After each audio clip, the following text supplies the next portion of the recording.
오늘은 이제 그 언론의 민영화에 대한 그래요. 이야기였어요. 예. 근데 이제 사실 얼핏 생각하면 민영화, 언론이 민영화가 된다.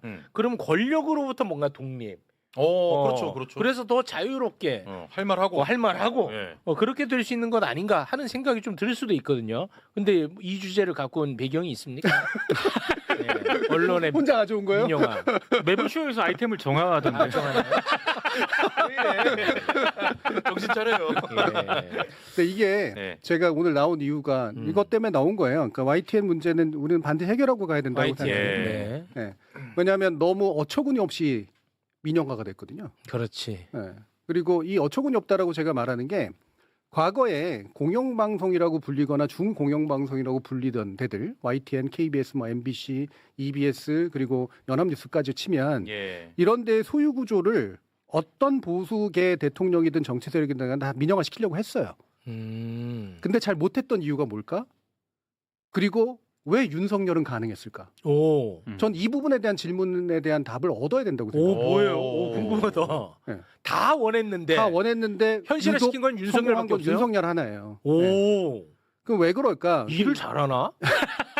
이명박 때부터 시작된 일이거든요. 예. 이명박이 MBC 민영하려고 했고요. 맞아. KBS2 민영하려고 했습니다. 네, 근데 그게 뜻대로 안 되니까 어떻게 하냐면 사장을 쫓아내는 방법을 처음 만들어요. 예. 맞아요. 그러니까 우리나라가 만든 공영방송 제도를 처음으로 깬 게 이명박이에요. 모든 그 잘못은 이명박한테 있는 건 맞습니다. 그러나 민영화는 실패했어요. 왜? 그 방송 노조나 이런 쪽에 있는 저항력이 너무 셌고 시민단체라든가 이런 데들도 그때까지만 해도 굉장히 연대했지. 견실했어요. 어. 예, 공영방송을 중심으로 연대를 했거든요. 맞아. 그러니까 이거를 허물기가 좀 어려운 거야. 그래서 포기를 합니다. 대신 사장을 바꾸는 전략을 취해요. 네네네. 그런데 윤석열이 가능했다는 얘기는 그 뒤로 박근혜 그리고 건너뛰어서 윤석열로 이어지는 10년 년 이상의 과정 속에서 공영방송과 시민 사이의 연대감 그리고 시민단체의 어떤 지지의 힘 이게 굉장히 약해졌다는 얘기입니다. 예, 방어력이 약해졌다는 얘기예요. 이걸 한 가지 보여주는 거 또 한 가지 윤석열이 그렇게나 광인이라는 얘기입니다. 앞뒤 안 보는 사람이라는 얘기예요. 예. 앞뒤 안 보는 사람. 그리고 앞뒤 안 보는 사람을 옆에 있는 방조했던 인간들이 있습니다. 보통 말려야 되거든요. 말리지 못한 거예요. 그러면 이 일이 이제 왜 일어났는가의 문제를 더 짚어봐야 되는데 김건희 때문입니다. 제가 볼 때. 김건희. 네, 김건희에 대한 옹호감 그리고 복수심. YTN에 대한 복수심. 예. 이게 YTN을 민영화의 대상으로 삼는 되게 중요한 이유가 됐다고 저는 예. 판단해요. 네. 근데 녹취가 있었죠. 네. 네. 거기에 대해서 혹시 우리 민 기자님이 좀 뒷배경을 좀 얘기해 네, 주시면. 일단 정리를 좀 한번 해주실까요? 그러니까 YTN 민영화 과정을 간단하게 정리를 하면은요. 원래 YTN은 일단 준 어떤 공영 체제로 운영이 되고 있었죠. 예. 정부 지분이 많았죠. 한전 KDN 하고요. 음. 한국 마사회 이렇게 지분을 합쳐가지고 30%가 넘었거든요. 음. 근데 이제 요거를 윤석열 정부 때 거의 뭐 전격적으로 이제 매각 발표를 하게 되거든요. 네. 근데 이게 좀 이상한 게 이 30.95%입니다. 두 이 지분을 합치면 정부 지분이. 정부 지분이. 네. 근데 이게 30%를 넘게 되면은요. 방송법상 이를테면 대기업이라든가 언론사라든가 이런 데는 이 지분을 취득할 수가 없습니다. 제한을 하도록 돼 있거든요. 네. 그러니까 그때 YTN 민영화에 대해서 굉장히 관심을 가졌던 기업들, 언론사들 굉장히 많아요. 근데 이 언론사들하고 대기업들이 30%가 넘는 이 구조 때문에 다 탈락을 해요. 지분에 이게 인수에 참여할 수가 없습니다. 예. 그래서 남은 게 뭐 통일교, 유진 이런 몇 개밖에 안 남은 거예요. 통일교도 많이 원했죠. 그렇죠. 근데 이제 유진으로 결정이 되는 이 과정에서 굉장히 좀 이상한 대목이 발견이 되는데 원래 한전 KDN이 가지고 있는 지분이 있고 마사회가 가지고 있는 지분이 있지 않습니까? 둘이 또 이 YTN 지분을 인수할 때 각각 인수 조건이 달랐어요. 그래서 각각 매각을 하면 되지 않습니까? 예. 네. 근데 갑자기 기획재정부에서 이게 불러요. 부르더니 야, 니네 그냥 같이 팔아. 이른바 통매각을 하라고 합니다. 그러니까 이 자체가 좀 문제가 많은 거죠. 그래서 이걸 통매각을 하라고 하는 이유 중에 하나가 그거였던 거예요. 이른바 대기업이라든가 언론사라든가 이 경쟁자들을 탈락시키는 어떤 그런 이 기준이 됐던 거죠. 둘이 지분을 합치면 30%가 넘어가니까. 그래서 이제 유진으로 결정이 된 것 아니냐라고 얘기를 하는데 그건 좀 아닌 것 같고 원래는 기획재정부가 둘이 알아서 하라고 결정을 이렇게 공문을 보내거든요. 그러다가 갑자기 3일 뒤에 그 공문을 보낸 3일 뒤에 불러가지고 통매각하라고 결정을 하는 거예요. 그러니까 요 3일 과정에서 뭔가 정권 차원에서 압력이 있었던 것 같아요 보니까. 네. 네네. 이 부분은 제가 약간은 다르게 좀 설명을 좀 드리면 이를테면은 이게요 방금 말씀 주신 거대를 이런 조치가 없었으면 되게 시간이 오래 걸릴 수밖에. 그렇죠. 애초에 한전하고 마사회는 이걸 매각할 의사가 없었어요. 왜냐면 YTN 지분 갖고 있는 거 좋은 예. 일이거든요. 그렇죠. 예. 그리고 이걸 가지고 이제 팔 때 얼마나 적정 가격을 산정해야 되는가 되게 복잡한 문제입니다. 근데 이거를 너무나 쉽게 마치 그 스테이크 잘라주듯이 아. 예. 다리 자르고 머리 자르고 해가지고 딱 먹음직스럽게 만들어준 게 기재부의 작품이에요. 아. 예. 요거 하나 딱 먹으면 아무도 손 못 대고 먹는 애가 바로 대주주가 되는 방식으로. 시간을 엄청 줄여주고 엄청 잡일들을 줄여줍니다. 아. 예. 이거는 유진을 위해서든 아니면 인수할 누군가를 위해서든 정말 잡스러운 일들을 줄여준 거죠. 시간이 늘어나면 왜 어렵느냐? 수많은 저항들이 들어올 수밖에 없어요. YTN 파업하죠. 뭐 중간에 뭐 야당 끼어들죠. 그렇겠지. 그리고 뭐 방통위 안에서도 아직 체제도 제대로 정비 안 돼 있죠. 예. 시간이 세월아 내월아 해서 1년 이상 지나잖아요. 그럼 또 실패합니다. 예전에 실패했던 이유들이 다 그런 거였어요. 처음에 뛰어봤지만 안 돼. 근데 이거는 하기로 마음 먹고 아예 기재부를 이용해서 팔목을 비틀어 가지고 이 팔고 싶지 않았던 애들에게 팔게 만들어 준 거. 이게 첫 번째고요. 두 번째로 이거는 이렇게 팔게 되면 공공성에 대한 심사를 해야 돼요. 방통위가. 왜냐하면 중공영방송 보도 채널이 넘어가 버리는 거예요. 아, 그렇죠. 넘어가는 과정에서 공공성 문제가 없어? 이거 심사해야 되거든. 오래 걸려요, 이것도. 이것도 불과 몇 개월 만에 단축시켜 줍니다. 그리고 그걸 2인 체제에서 결정을 내려고. 아, 그렇지. 이 두 가지 모두 이거는 작심하고 넘겨주려고 했던 그리고 기존에 있는 모든 보수 정권들이 실패했던 걸 내 때에서는 성공시켜야 된다라는 아주 강한 정권 핵심의 의중이 작동한 결과다. 이렇게 볼 수밖에 없습니다. 근데 결국은 사법부에서 그건 잘못됐다고 판결을 내렸죠. 1심에서. 지난 11월에 네. 작년 11월에 1심 판결이 일단 나왔죠. 예. 2인 체제가 위법한 결정을 했다. 그렇습니다. 네. 그리고 우리나라 그 방통위에서는 법무부를 통해서 항소를 항소를 안 안 했는데 했죠. 유진에서만 항소를 한 그런 네. 상태죠. 네. 그래서 방통위의 2인 체제에 대한 어떤 위법성은 사법부가 1심이긴 합니다만 바로 잡았잖아요. 예. 그렇습니다. 그러면 그때 기재부에서 왜 그런 결정을 내렸는가? 그건 이제 그때 당시 방통위원장이 이동관이었거든요. 네. 그래서 이 부분에 대해서 이제 조사를 해보면 되는 건데 아, 이동관이. 그때 기재부에서 담당했던 그 담당자가 기획부 공공정책국장이라는 사람입니다. 이름도 있는데 실명을 얘기 안 할게요. 당시 기재부 공공정책국장이 요 이제 KDN이라든가 한전 KDN이랑 예. 마사회 지분 파는 거 통매각하는 거 직접적으로 관여를 했거든요. 그걸 담당했어. 네. 네. 근데 이 사람이 요 문제를 해결하고 갑자기 기획조정실장이 돼요. 그런 다음에 지금 어디 있느냐? 한국은행 감사로 가 있습니다. 영전을 계속한 거예요. 네. 한국은행 감사가 연봉 3억이 넘습니다. 네. 그러니까 이게 그러니까 이런 어떤 그 절차를 아니, 거쳤던 거고. 공직자리 치고는 너무 많은 거 아니에요? 한국은행은 일반 공공기관하고는 좀 다르거든요. 네. 금융권으로 취급받기 때문에 그래요? 굉장히 높은 페이를 받습니다. 그래서 저는 이게 왜 그러니까 유진을 딱 생각을 하고 이 YTN 민영화 유진 쪽에 줬느냐 요거는 좀 판단의 여지가 있는데 그럼 왜 유진이었느냐 요걸 한 번 더 생각을 해봐야 되잖아요. 예.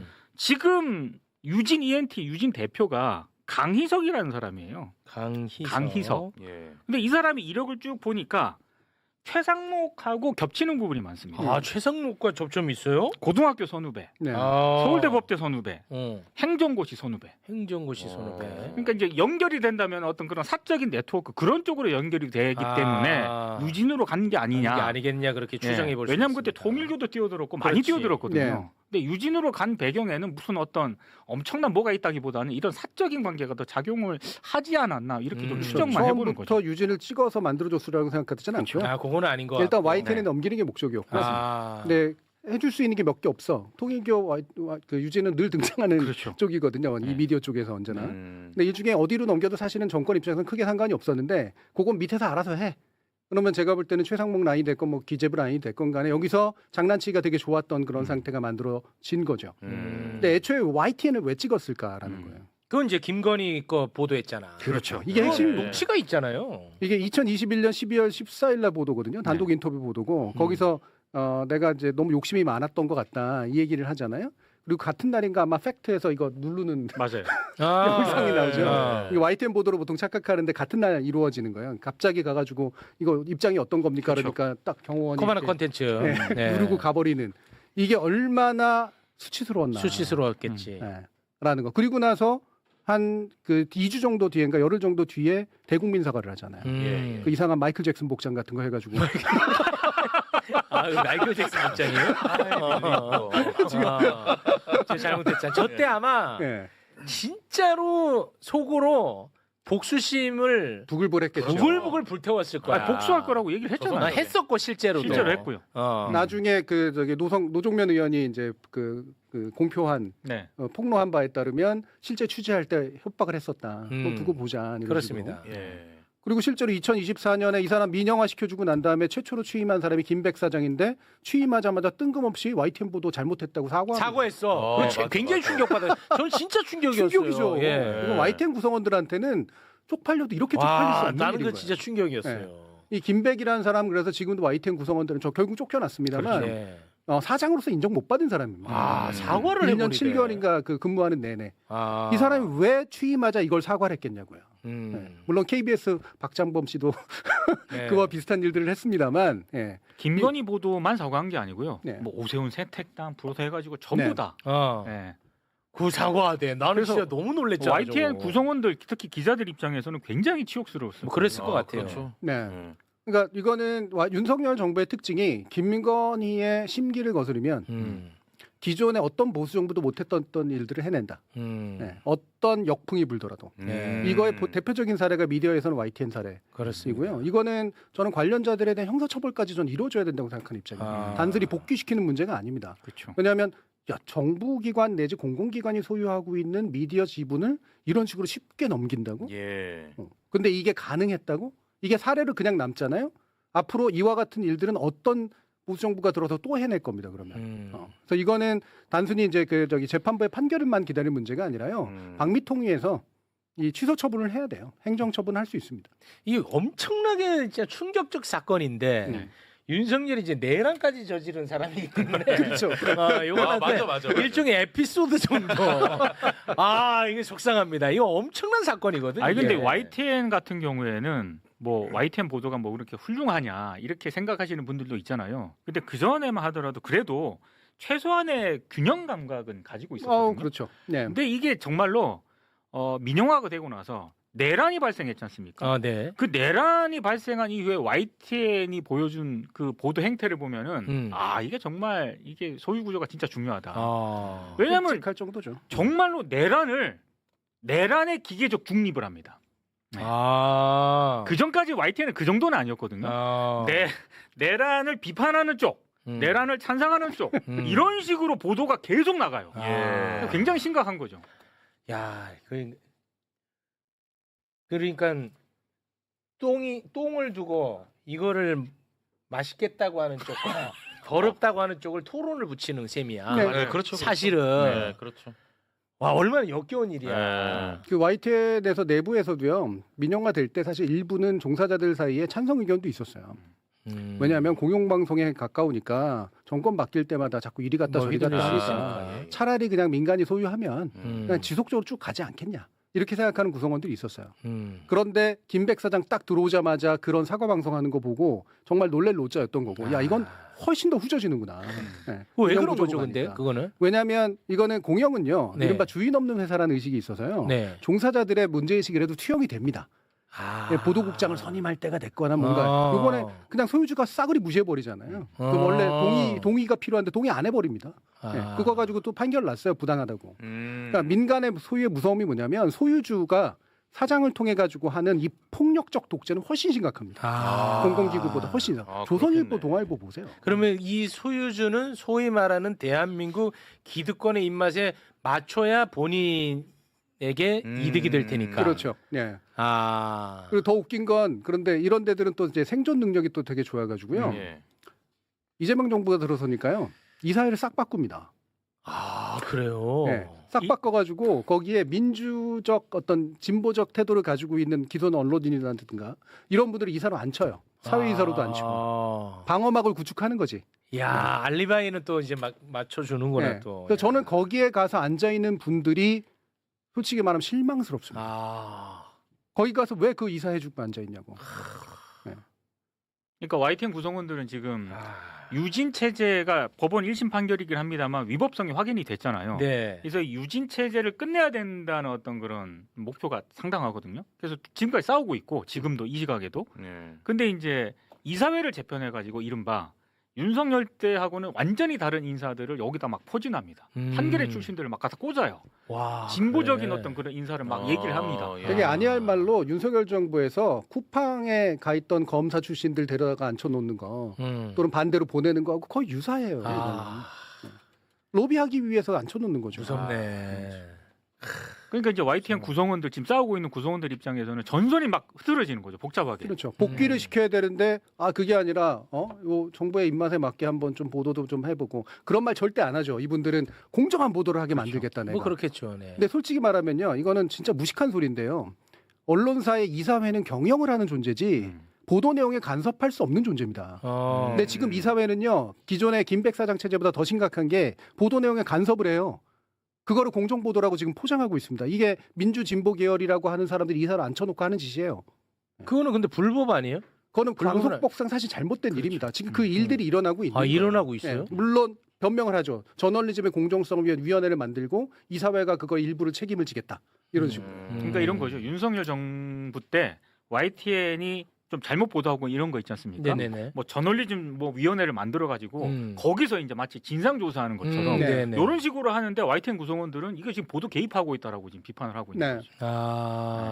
만약에 그렇게 하려면 방송법에 어긋나지 않게 이사회가 굳이 나설 일이 그렇죠. 아니라 네. 보도 책임자를 잘 선임하고 그 보도 책임자를 동의를 얻었고 구성원들의 그리고 그들과 함께 그들이 참여하는 위원회를 만드는 방식으로 가면 이사 일부가 참여할 수 있겠죠. 그걸 왜 이사회가 주도해요? 저는 이것도 되게 심각한 자기 모순 행동이라고 생각합니다. 보도의 공정성이란 이름하에 이사회의 장악력을 보여주는 것에 불과합니다. 알겠습니다. 이 중요한 얘기네. 예. 서울신문 호반건설 얘기도 좀 하고 여러 가지 해야 되는데 네. 시간 관계상 이 정도에서 마무리를 좀 짓겠습니다. 댓글을 보면은 YTN이나 이런 쪽에 관심이 없는 것 같아요. 지금 다 평택을에 일단 잠깐 가 계십니다. 네, 평택을에 가 계십니다. 그래서 YTN이 평택을에 매각된 줄 알았어요. 평택을에 매각된 줄 알았다고 YTN이. 그거는 조금 이해해 주시면 좋을 것 네, 같습니다. 괜찮습니다. 남산타워가 YTN 소유라는 것만 아셨으면 좋겠어요. 남산타워가 N타워. YTN의 소유다. 소유입니다. 네. 그건 왜 알았으면 좋겠습니까? 우리 맨날 서울 지나고 캐대언에도 나오고 그러잖아요. 그러니까 우리가 모르는 상징성이 사이에 있으니까. 공공자산이 예. 누군가의 손으로 넘어가는 거예요. 꽤 많습니다. 그거 민영화가 됐으니까 그거는 이제 사유재산으로 넘어간 거네. 유진한테 넘어간 겁니다. 그러네. 네. 어. 상징물들이 그런 식으로 쉽게 넘어가는 거예요. 그리고 그러네. 유진은요. 한전 KDN이랑 마사회 지분 가졌지 않습니까? 또 작년에 유상증자까지 했어요. 지분이 더 많아졌어요. 그러니까 이게 지금 이 최대주주 다른 지분을 막 연합한다 그래도 이 최대주주 지분이 흔들리지 않는 지금 체제가 돼버렸거든요. 공고해요 지금 굉장히. 네. 알겠습니다. 자, 그러면 오늘은 이쯤에서 좀 마무리를 짓도록 하겠습니다. 혹시 뭐 더 하실 말씀 좀 있으십니까? 아닙니다. 평택을 얘기 그만하죠. 와 오늘 어마어마하다 진짜. 지금 제가 보니까 진짜 관심이 없네. 관심이 없네. 자, 쉽지가 않다. 예. 쉽지는 않은데 아무튼 뭐 이 정도로 정리를 하겠습니다. 네. 내일 제가 사이다 헤드라인 하러 오는데 네. 내일은 또 어떤 댓글이 달릴까? 근데 참 이런 거는 사실 조금 이 논리적 설득력이 너무 떨어져. 아까 그 김용남 후보 얘기하면서 TV조선에서 이 녹취가 이제 공개됐다 이런 얘기를 했는데 조선일보 신봉자라고. 그러니까 조선일보의 논조에 따라간다는 게 아니라 거기에 객관적 증거, 녹취라는 거를 나는 본다는 거죠. 예를 들어서 녹취가 공개됐습니다. TV조선을 통해서. 근데 김용남 후보가 그 녹취는 조작됐다라고 주장을 해. 그러면 제가 더 정보가 없으면 이거를 1대1로 놓고 제가 판단을 해야 된다라고 얘기를 하겠죠. 그런데 그 녹취에 대해서 신뢰는 문제 삼지 않고 있잖아요. 거기에 그 조선일보 신봉자가 왜 들어갑니까? 아이고 참 여러분도 진짜 아니 그 녹취가 조선일보에서 공개가 됐든 무슨 일본일보에서 공개가 됐든 그게 중요한 게 아니잖아. 그 객관적 그 증거가 중요하잖아요. 아 왜 그래 진짜. 네, 죄송합니다. 요즘 매일 이렇게 끝나요. 제가 요즘 매부쇼 안 봐요. 아 죄송합니다. 아 제가 다시 너무 좀 보게 좀 해주세요. 죄송합니다. 네, 조금 좀 제가 대범하게 예, 예. 밝게 가야 될 것 같아. 밝게. 정준희 교수가 안 본다네. 아, 보시게 만들어요. 조금 더 예. 밝게 갑니다. 예. 네. 어른스럽게 가야 될 것 같아. 좀 대범하고 통 큰 진행. 그렇죠. 예, 네. 고맙습니다. 자, 그럼 두 분과는 여기서 인사 나누겠습니다. 두 분 대단히 고맙습니다.